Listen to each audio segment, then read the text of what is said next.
নমস্কাৰ বন্ধুসকল, মই হিৰেন। আজি আপোনালোকক এই ভিডিঅ'টোৰ জৰিয়তে এই 2024 বৰ্ষৰ ছেপ্টেম্বৰ মাহত মীন ৰাশি ব্যক্তিসকলে কেনেদৰে ফলাফল লাভ কৰিব তাৰে সম্পূৰ্ণ ফলাফল আপোনালোকক এই ভিডিঅ'টোৰ জৰিয়তে আগবঢ়াইছোঁ। প্ৰথমে মোৰ চেনেলটো আপোনালোকে ছাবস্ক্ৰাইব কৰি ল'ব, যাতে মোৰ কিছু ভিডিঅ'বিলাক আপোনালোকে সহজে লাভ কৰিব পাৰে। লগতে মোৰ ভিডিঅ' যদি ভাল লাগে তেন্তে লাইক আৰু শ্বেয়াৰ কৰিব, কমেণ্ট কৰি আপোনালোকৰ মনোভাৱ প্ৰকাশ কৰিব। এতিয়া আহোঁ মোৰ বিষয়লৈ।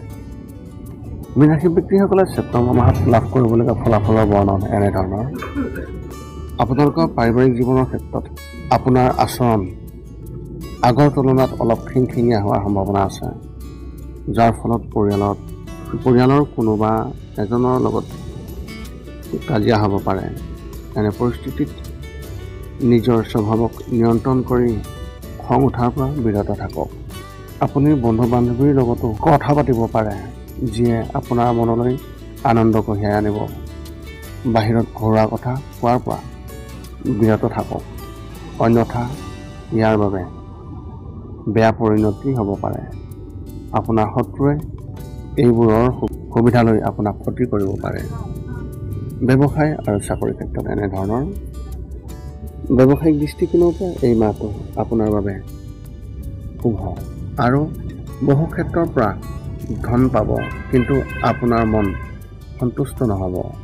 কাৰোবাৰ লগত আপোনাৰ শত্ৰুতা থাকিব পাৰে, যাৰ বাবে আপোনাৰ ভাৱমূৰ্তি নেতিবাচক হোৱাৰ সম্ভাৱনা আছে।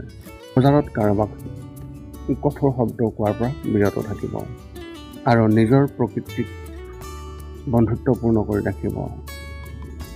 যদি আপুনি চৰকাৰী চাকৰি বিচাৰি আছে তেন্তে এই মাহত কাম কৰাৰ সুযোগ পাব পাৰে। এনে পৰিস্থিতিত চৌপাশৰ বিষয়ে বিশেষ যত্ন লওক আৰু কোনো সুযোগ হেৰাব নালাগে।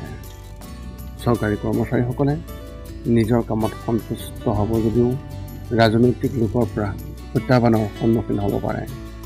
শিক্ষা আৰু কেৰিয়াৰ ক্ষেত্ৰত এনেধৰণৰ। উচ্চ শিক্ষা গ্ৰহণ কৰা ছাত্ৰ ছাত্ৰীসকলে নিজৰ ঘৰতে ভাই ভনীৰ পৰা পথ প্ৰদৰ্শন লাভ কৰিব আৰু তেওঁলোকে ভৱিষ্যত গঢ়ি তোলাত সহায় কৰিব। এনে পৰিস্থিতিত কোনো সুযোগ হেৰাব নালাগে আৰু তেওঁলোকৰ পৰামৰ্শ ভালদৰে শুনিব। স্কুলত অধ্যয়ন কৰা ছাত্ৰ ছাত্ৰীসকলে শিল্পক্ষেত্ৰখনৰ প্ৰতি আগ্ৰহী হ'ব, য'ত তেওঁলোকে বহুতো উপভোগ কৰিব পাৰিব। যদি আপুনি উচ্চ শিক্ষা লাভ কৰাৰ বাবে যিকোনো পৰীক্ষাৰ বাবে প্ৰস্তুতি চলাই আছে তেন্তে আপুনি ভাল ফলাফল পাব আৰু অতি সোনকালে আপুনিও কিছু ভাল খবৰ পাব। প্ৰেমৰ ক্ষেত্ৰত এনেধৰণৰ। নৱবিবাহিত লোকসকলে তেওঁলোকৰ সংগীৰ পৰা উপহাৰ লাভ কৰিব পাৰে, যিয়ে দুয়োৰে মাজত সম্পৰ্ক শক্তিশালী কৰিব। বিয়াৰ বাবে অপেক্ষা কৰি থকা ব্যক্তিসকলে জীৱনৰ প্ৰতি অৱহেলা অনুভৱ কৰিব পাৰে, যিয়ে তেওঁলোকৰ মনত দুখ অনুভূতি কঢ়িয়াই আনিব। সম্পৰ্কত থকা যিসকল ব্যক্তি তেওঁলোকৰ বাবে কোনো বিষয়ৰ সন্দৰ্ভত নিজৰ সংগীৰ প্ৰতি হতাশ হৈ থাকিব পাৰে। কোনো এটা বিষয়ক লৈ তেওঁলোকৰ সংগীৰ লগত কাজিয়া হোৱাৰ সম্ভাৱনা অত্যন্ত প্ৰবল।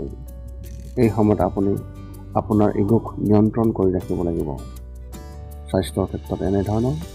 শাৰীৰিকভাৱে আপোনাৰ কোনো সমস্যা নহয়, কিন্তু মানসিকভাৱে আপুনি চিন্তিত হৈ থাকিব আৰু আন কিবা এটা কথাই আপোনাক অশান্তি দি থাকিব পাৰে। মনক নিয়ন্ত্ৰণত ৰাখিবলৈ আৰু যিকোনো ধৰণৰ বেয়াৰ পৰা আঁতৰি থাকিবলৈ প্ৰতিদিনে নিজৰ জীৱনত যোগক স্থান দিয়ক। ইয়াৰ ফলত আপুনি শাৰীৰিক আৰু মানসিকভাৱে সুস্থ হৈ থাকিব। ইয়াৰ লগতে যদি আপোনাৰ ইতিমধ্যে কোনো গুৰুতৰ ৰোগ হৈ আছে বা শৰীৰৰ কোনো অংগত বিষ হৈছে তেন্তে এই মাহত আপুনি ইয়াৰ পৰা সকাহ পাব। আপুনি নিজকে আগৰ তুলনাত শাৰীৰিক শক্তিশালী আৰু সুস্থ বুলি বিবেচনা কৰিব। আপোনাৰ এই মাহত শুভ সংখ্যা হিচাপে 6 আৰু শুভ ৰং হিচাপে আপুনি এই মাহত হালধীয়া ৰং ব্যৱহাৰ কৰিব পাৰে। এই আছিল ছেপ্টেম্বৰ মাহটোত লাভ কৰিবলগীয়া মীন ৰাশি ব্যক্তিসকলৰ সম্পূৰ্ণ ফলাফলৰ বৰ্ণন। পুনৰ লগ পাম অন্য এটা ভিডিঅ'ত। আজিলৈ ধন্যবাদ।